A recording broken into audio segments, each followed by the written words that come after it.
I'm speaking today with Anthony Williams, director of the film Absolutely Positive. Thank you for talking to NC Scene today, Anthony. Thanks for having me. I'm really excited. Well, first of all, tell everyone that's listening what the movie Absolutely Positive is all about. Absolutely Positive is a short film. It's based around four characters who decide to go get tested for HIV. All four characters are of different ages, and they're all from different walks of life. So you see them as they decide to go get tested. You see what motivates them to go get tested, the thoughts that go through their mind while they're sitting and waiting on the results, and then also how they decide to live their lives after they find out what their results are. It's a more dramatic scene than anything. I really couldn't see doing the film in a comedic way, so it's definitely more of a dramatic film. What led you to direct a movie like this and tell this sort of a narrative? Well, actually, I wrote it and produced it as well, so it's all started back in the writing process, probably about last January. Usually with me, I tend to make it a habit to go get tested, and not too many people. Well, some people are somewhat promiscuous. I'm not really, but it's still just the thought of sitting there, waiting. It's like I tell everybody, it's the longest 10 minutes that you could probably ever experience. Even if you know that you haven't done very much, it's just always in the back of your mind, that small thought. And then when you get your results and it's negative, it's like, whew, a load off your shoulders. But no, it's just after getting tested so many times and going through that so many times, it's just I personally thought I pretty much couldn't be the only person that goes through that whole thought process and whole shock process and everything. Mm-hmm. So that was the initial factor for writing the story, just to kind of tell a story that people were familiar with and that they could relate to. So I initially started writing, and then after that I just kind of put it on the back burner and paid attention to other projects that we were doing. And it wasn't until some of my close friends had told me that they had tested HIV positive. And so, with that being closer to home and hitting, kind of our inner circle, I decided that this definitely was a story that I needed to pick back up and complete and try to get it, filmed as quickly as possible, because it was something that I quickly noticed wasn't talked about and something that is still on the rise and that a lot of people kind of sweep under the rug and don't pay attention to. So by the end, actually, of 2011, I had 3 friends throughout the entire year who tested HIV positive. Wow. So throughout the entire year, it was just something that kind of grew on me and became very important to me, just because of what happened to them. So it was just something that I felt that I had to do and that I had to talk about. So.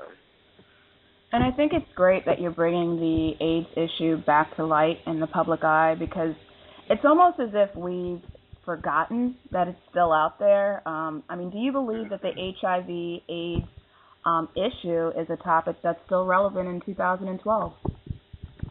I think it's still very relevant. I was, throughout the course of writing the film and, researching and doing things like that, I came across a fact that said North Carolina was either number 11 or number 12 out of the 50 states with the highest HIV cases. Which is really shocking, because you would think it would be, more of a major city like Atlanta or Los Angeles or New York or something like that. But to think that we were, under the top 20 or top 25 was just astounding to me for a state. So it was something that I thought is very prevalent, and even, within the circle and, certain communities, it is something that's swept under the rug, and it's not talked about, so it's kind of more hush-hush. But I don't feel that it should be, because it is something that's still on the rise, and it's still something that is affecting a lot of people today, and people are still dying from it. So I thought it was a good idea to try to bring that back into light. And that's actually something that I was talking with. I was talking with someone today, since today is AIDS Awareness Day, HIV and AIDS Awareness Day. So we've just been talking a lot about the film and just trying to let people know that this is still such a serious issue that a lot of people aren't paying attention to. Very much so. And just to switch gears here a little bit, reading your bio, you had mentioned that you lived in Los Angeles, worked in film production.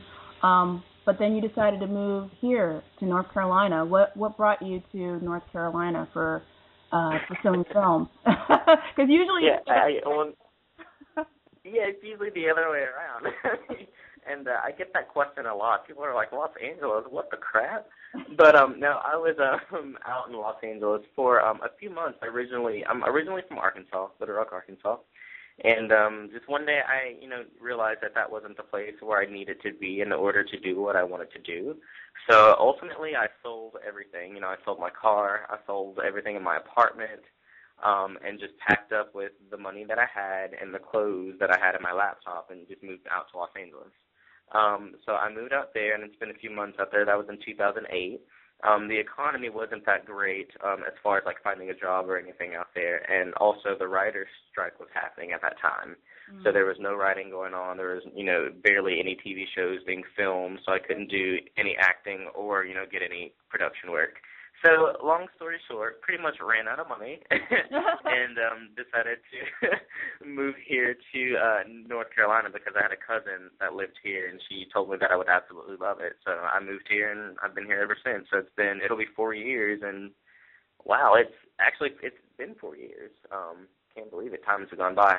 But no, within the course of like living here in North Carolina, I found out that it's like the third largest state in the U.S. for filmmaking and film production. Yeah. And I think people are starting to see that, with Iron Man 3 coming and with a lot of, other big-name movie productions and TV shows, even with Showtime and HBO, packing up camp here. So it's just everything is kind of moving out this way. So I feel that I'm in a really good place at a really good time. So I feel lucky and blessed to be here as opposed to in Los Angeles in a bigger city with a lot of people. So yeah. Absolutely. And tell us about your Kickstarter campaign. For those of us, first of all, that's not familiar with Kickstarter, what is it about, and what's your goals in that campaign? Yeah, Kickstarter is actually a really good platform. It's done for crowdfunding. And crowdfunding, for those who don't know, is you kind of place your project up there, whether it be, an artist who's trying to make a CD, a filmmaker trying to make a film, or raising money to write a book. It could be used for different platforms. So what we've done is I put up my own money for making the production. So I fully funded the entire production of the movie, as well as the 2 premiere events that we had here in the Raleigh area in January. So now we have launched a Kickstarter campaign, raising money to complete the film, as well as to promote the film. So we're asking $16,000. And out of that $16,000, it'll help us finish final production, things such as color correction, such as finalizing music, and also paying crew. Let me stop and acknowledge everyone that worked on this project, from the actors to the crew to people who volunteer their time. I have always said from day one, and I still say today, that I'm very, very grateful for every last person that worked on this project. I mean, because like I've told everyone, with this project and with, what the script entailed and with what, the subject matter, it was a hard project to get off the ground. Not that many people wanted to work on it just due to the subject matter, and I think it was even harder to cast for it just because of the things that the characters had to do in the script. Mm-hmm. So when I actually, finalized all the crew and casted all the parts, I was just very lucky that everyone, believed in the story enough to want to come on and to volunteer their time. No one got paid for this project. Wow. And they just, they felt that it was important to them in one way or another. Maybe they knew someone who was HIV positive, or they, felt like you, where, it's just not talked about enough and it just needs to be brought back to the forefront. So a lot of people said, I don't care what it takes to be a part of this project, I just want to be, involved. And so a lot of people, and we're talking about professional people who have resumes, 15, 20 years of experience, that said it doesn't matter, if I get paid or not, I just want to work on it. So we had every last crew member volunteer their time to work on this project. The only people that got paid were the actors, and they barely wanted to get paid because it didn't matter to them. So I just wanted to highlight them and give my uber thanks to them because they offered their time, their support, their gracious talent. I mean, all these people were just so freaking talented. I'm very blessed to be surrounded around the people that were placed on this project with me.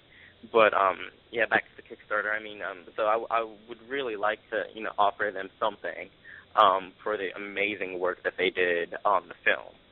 So we have that factored into that $16,000 budget as well.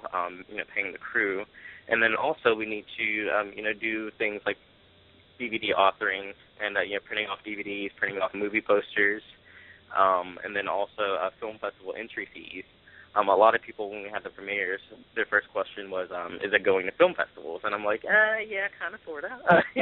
Get the money. So we have factored into that budget film festival entry fees as well, because that can get pretty pricey.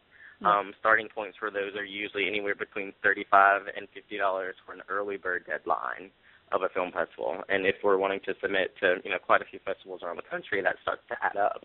So we factor that in there, and then also we would love to take it on a small mini tour, whether it be only around North Carolina or whether it be just along the East Coast. I've even had some people express some interest on the West Coast. People I've never heard of were giving me a call, and I'm like, how did you hear about us play on the opposite side of the country? Wow. Yeah, it's amazing. I had a guy who did our music who is based in Los Angeles, and he sent me an email one day. And he was like, yeah, I heard about your movie, and I would really love to be a part of it. And he dropped his rate significantly, and the music is just gorgeous. It's beautiful. And so we're just working to, try to get everyone paid and to get the film out there, just because it is such a great project. And everyone was impressed and just floored, when they saw it at the premiere. So I'm just very lucky and very thankful and hoping that we reach or exceed our goal on Kickstarter, so that way other people can be informed about the film and about HIV awareness and prevention as well. So, and the way that Kickstarter works is it is an all or nothing platform. So if we don't raise all of the goal, then we actually get nothing. So all of the money, we could get $15,990, but we would get none of it. So it's one of those all or nothing type things. So we're really hoping to encourage people to donate. You get some sweet perks for every level of donation or contribution that you give. So we try to make it something that's memorable for everyone, for every level of contribution that they can give. And is there a link or a website where our listeners can go to donate? Yeah, it's www.kickstarter.com. And if you search Absolutely Positive, it should pop right up. It's got a pitch video, a few behind-the-scenes videos, as well as the actual trailer for the film on there, too. So that's Kickstarter.com, and search Absolutely Positive. Awesome. Well, thank you so much for taking the time to talk to NC Indie Scene. And I'm absolutely positive that I'm going to go see this film, and I hope everyone will go out and support your film, because this is a very important topic, and it is relevant to what's going on today. So we really appreciate you taking the time to talk. No, thank you guys for everything that you've done and all the support that you've given us, too. We're very, very grateful. So thank you.